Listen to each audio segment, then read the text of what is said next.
I was on the House floor from the beginning of the joint session until the attack and evacuation by the Capitol Police, and I want to thank you. I'm convinced that one of the lives you saved that day might very well have been my own. We are all greatly in your debt. You are all heroes. Sergeant Gunnell, Representative Lofgren asked you about your experience, and I won't ask you to repeat that. I would like the public to see from your perspective some video, if you're comfortable with my showing it. Yeah, that's fine. If the clerk could roll the video, please. You're gonna die tonight! You know how to lock them together? Here, like this. Arms through these shields. You know how to put your arm? Do we have a hard platoon guy here? You! Show them how to lock the shields together and hold the shields. We need an avenue of escape, so wait to lock this one in. Go ahead.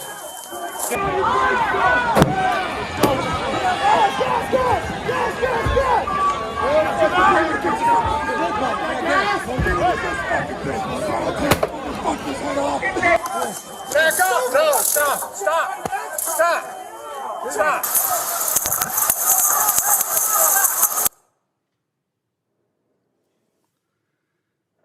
Sergeant, in that video, one of the first things you hear is someone saying you're going to die tonight. You described in your opening statement being crushed by rioters. You could feel yourself losing oxygen, thinking this was how your life was going to end, trampled to death, defending the Capitol. It's hard for any of us to understand what you went through, even though we were there. It's even harder, I think, for people around the country to understand what that was like. Can you tell us what you were thinking when you were losing oxygen and thought that might be the end? My rationale there and the way I was thinking is like, we can't let these people in no matter what, even if it costs my life. That had bloody hand that you saw, that's me in there. And both my hands were bleeding bad. And at no point in time did I stop to consider stop, because the attacks were so relentless that all we had to do is, I was thinking was, I need to survive this, if possible, but I'm willing to sacrifice myself to prevent this, the attackers from coming in. I swore an oath and to protect the public, the member of Congress, and the United States Constitution. And that's what I was doing that day, regardless of my personal safety, along with everybody else that was there that day. They were calling us traitors, even though they were the one committing the treasonous act that day.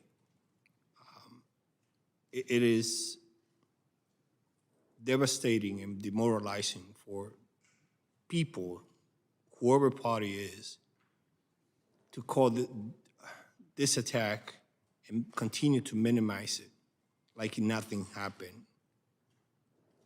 It was an attempted coup that was happening at the Capitol that day.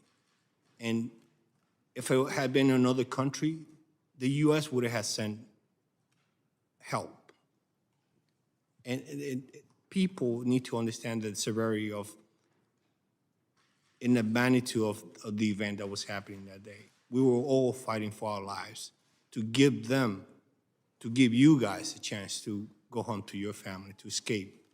And now the same people who we helped, the same people who we gave them the borrowed time to get to safety, now they're attacking us. They're attacking our characters. They're attacking Officer Harriet's character, people who never served in the military or as a law enforcement.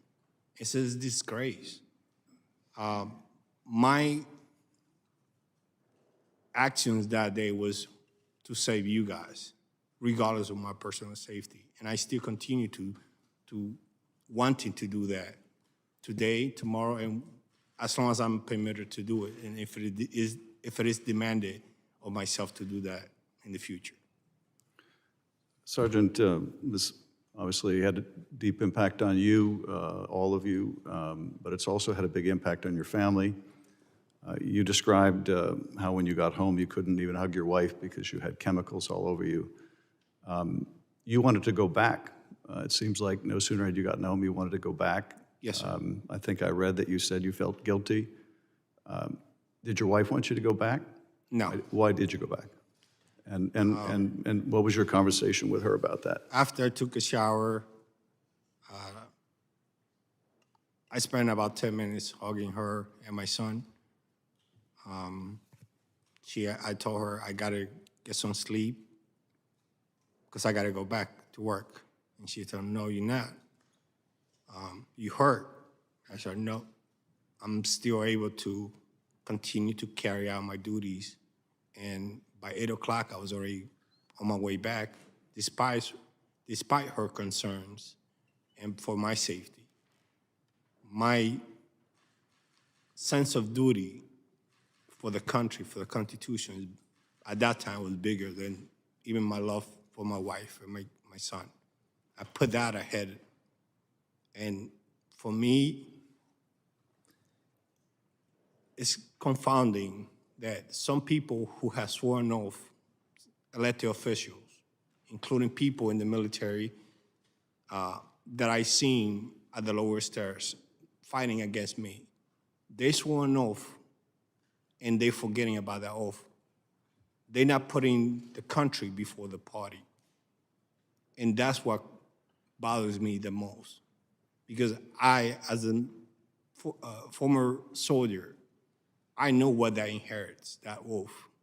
And I was willing, I'm still willing to do that. And you got people right now in front of the Justice Department asking to release some of the very same people to be released, even though we are testifying about the trauma and the agony, everything that happened to us. It's pathetic. And they shouldn't be elected official anymore. Officer Dunn, you described talking to your fellow black officer about what you went through and experiencing those racial epithets. You asked a question, I think, that I've been haunted by ever since: is this America? And I'm very interested to know your thoughts on the answer to that question. Is this America what you saw?